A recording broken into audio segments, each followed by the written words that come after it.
नगरपालिका बालाघाट में इन दिनों कुछ भी अच्छा नहीं चल रहा है। कहीं ना कहीं सत्तासीन पार्षदों के बीच में कहीं ना कहीं आपसी मनमुटाव देखने को मिल रहा है। कभी नगरपालिका के कार्यालय अधीक्षक अपने समय से पहले सेवानिवृत्त होने के लिए प्रशासन को आवेदन दे देते हैं, तो कभी यहां पर जो मुख्य नगरपालिका अधिकारी आते हैं तो वहां कुछ ही दिनों में यहां से चलते बनते हैं।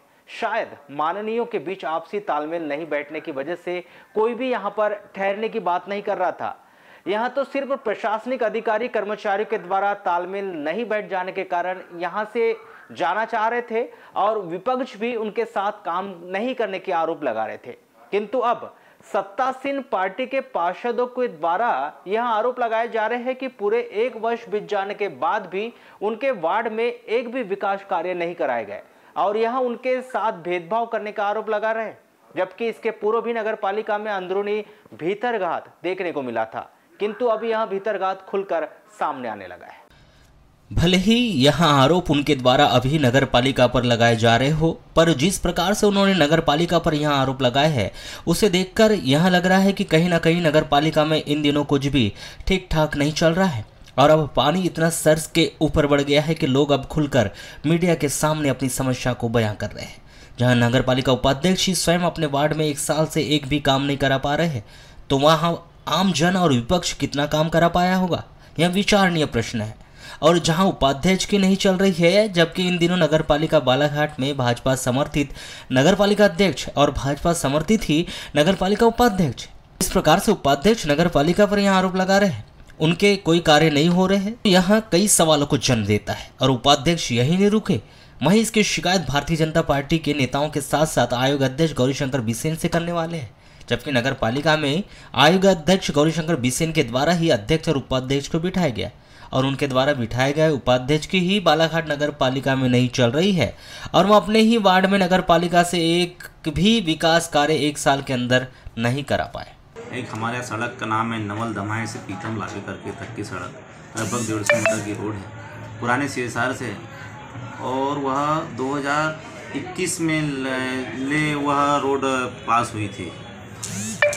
उसके हमें कोरोना के कारण वो प्रशासनिक काल में काम चालू नहीं हुआ। चुनाव में जब मैं भ्रमण पर निकला था, चुनाव में मेरी एक घोषणा थी कि इस रोड का मैं काम कराऊंगा और ठेकेदार ने उस रोड का काम भी चालू किया।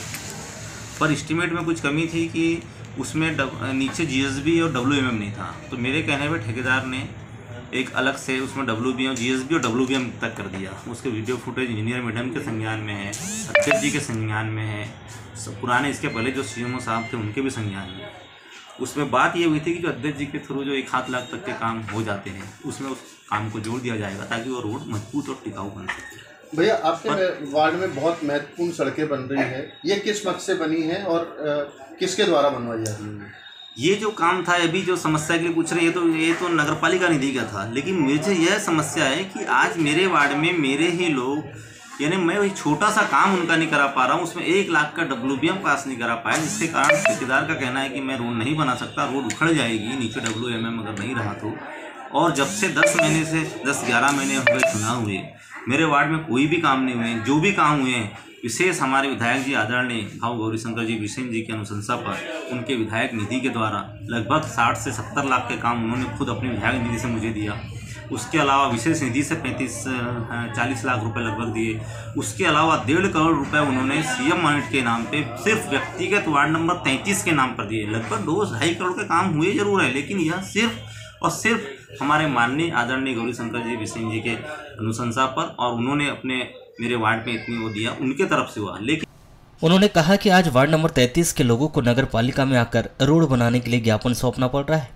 वहीं उन्होंने यह भी बताया कि CMO के द्वारा उनके पूरे TS को किसके कहने पर रोका गया है, वहीं इसका जवाब लेंगे और इन सभी विषयों को लेकर आयोग अध्यक्ष गौरीशंकर बिसेन के पास जाएंगे और इसका उन्हें इंजीनियर और मुख्य नगरपालिका अधिकारी को जवाब देना पड़ेगा कि किसके कहने पर उनके द्वारा उनके वार्ड के विकास कार्यों को रोका गया है, किस कारण से उनके छोटे छोटे कार्यों की TS नहीं किए जा रहे। मैंने पिछले 10 महीने से जब से चुनाव हुए कुछ रोडों को 2-3 रोड हैं और एक नाली के लिए मैं प्रयासरत हूँ, जिसका TS तक यहाँ के नगरपालिका प्रशासन 33 के कामों को, उसके अलावा पूरे तरह रोक दिया गया है। मेरी पूरी कोई भी फाइल TS ही नहीं होने दी जा रही है। यह जो लोग अभी आए हुए हैं, इसमें तो साधारण सी बात है, कुछ WMM जोड़ना था, उसके लिए तक रिवाइज TS तक रोक दिया गया है।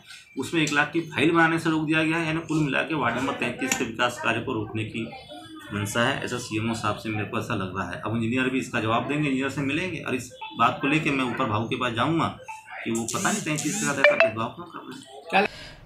जबकि इसके पूर्व जो वार्ड नंबर 33 में कार्य हुए उनके भुगतान को तक रोक दिया गया।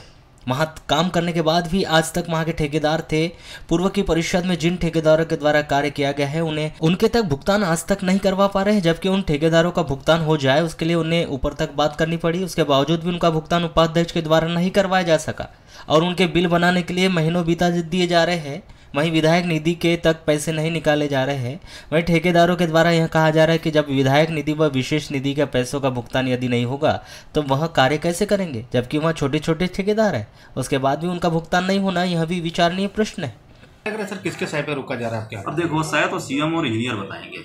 यहाँ तक है कि मेरे यहाँ जो ठेकेदारों ने पिछले काम किए हैं उनके भुगतान तक को रोक दिया गया था। उनके भुगतान के लिए भी मुझे बहुत ऊपर तक बात करनी पड़ी कि उनके भुगतान क्यों रोक दिया गया है। यानी उनके बिल बनाने में महीनों बिता देते हैं। विधायक निधि के काम, विधायक निधि के बिल अभी तक पूरे नहीं बन पाए हैं।